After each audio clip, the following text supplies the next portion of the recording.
విదేశాలలో వారుకున్నటువంటి గౌరవప్రదమైనటువంటి డ్రెస్, ఒళ్ళు కనిపించకుండా ఉండే ఏ డ్రెస్ అయినా సరే అది గౌరవప్రదమే.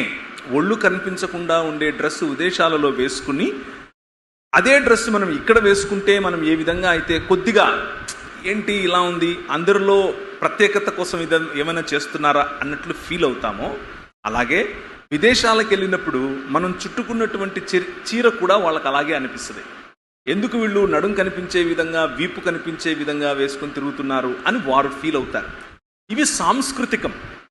సాంస్కృతికమైన అంశాలను సాంస్కృతికంగా చూడండి, వాక్యపరమైన లేఖనబద్ధమైన విషయాలను లేఖనబద్ధంగా చూడండి.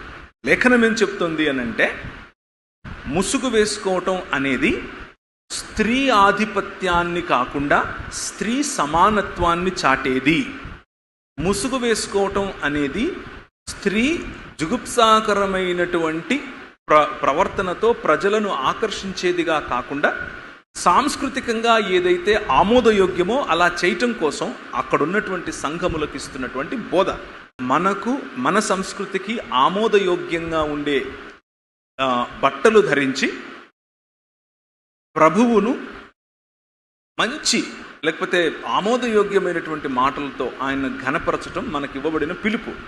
అంతేకాని చిన్న చిన్న విషయాలు, నువ్వు ముసుగేసుకున్నావా, తెల్లబట్టతోనే ముసుగేసుకున్నావా, రంగులతో వేసుకున్నావా, అసలు వేసుకోలేదా, జడేసుకున్నావా, ఇవన్నీ కూడా ప్రభువుకు పెద్దగా పట్టనివి.